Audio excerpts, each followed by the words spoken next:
సాయంత్రం 6 o'clockకి మన కాలేజ్ క్యాంపస్లోనే Sumathi Reddy institute of technology for women Hasanparthy క్యాంపస్లోనే మేము కండక్ట్ చేస్తున్నాం. ఈ ప్లేస్మెంట్ సక్సెస్ మీట్ అనేది really a successful moment for all of us. ఎందుకంటే ఈసారి 283 స్టూడెంట్స్ ఉంటే 283 స్టూడెంట్స్ని మేము ప్లేస్ చేయగలిగాము. అంతటా రెసిషన్ నడుస్తున్నా కూడా మేము ఈసారి 100% ప్లేస్మెంట్స్ అనేది అచీవ్ చేసామంటే that is the credit goes to all the faculty members and the support given by the students.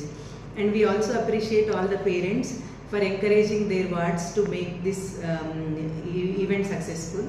And ఇదంతా కూడా జరగడానికి మేము ఫస్ట్ ఇయర్ నుంచే పిల్లల్ని అంటే ఈ 283 స్టూడెంట్స్ ప్లేస్ అవ్వడానికి ఈ రూట్ అనేది మేము ఫస్ట్ ఇయర్లోనే స్టార్ట్ చేసాం, వాళ్ళ ఫస్ట్ ఇయర్లోనే. సో ఎవ్రీ సెమిస్టర్ వాళ్ళకి ట్రైనింగ్ హ్యాండ్స్ ఆన్ సెషన్స్ ఇవ్వడము, ఎప్పటికప్పుడు updates as per industry needs ఏం కావాలనేది ట్రైనింగ్ చేయడం వల్ల ఈ అచీవ్మెంట్ అనేది మేము అచీవ్ చేయగలిగాము. Thank you so much. And we invite all the parents and students to come and receive their offer letters for this auspicious event. Thank you.